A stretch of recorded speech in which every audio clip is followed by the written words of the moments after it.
this video, I'm going to show you how to fix the Spotify messages that says you can only use Spotify abroad for 14 days. This is very common issue, especially for people traveling or using the free version of Spotify.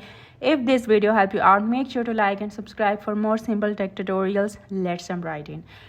This message appears when you are using a free Spotify account in a different country for more than 14 days. Spotify limits free users because of licensing rules. So after 14 days, you must update your account or return to your home country. If you are staying in another country for a while, update your country in your Spotify account. And here's how you can do it.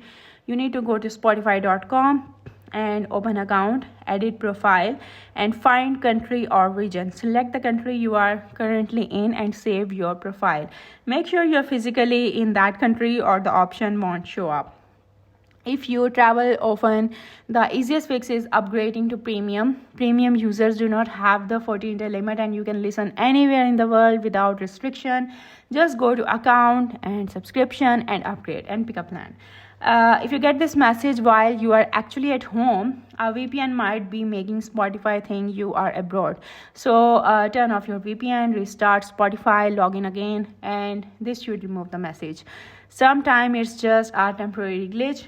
Try log out of Spotify, close the app, log back in, and if that doesn't work, uninstall the app and reinstall it. If you are a premium user but still seeing the message, your payment method might not match your country. So update your billing details to a local payment method and the problem usually disappears. And that's it. Those are the easiest way to fix this problem. I hope you like the video. That's it for today. Thank you for watching.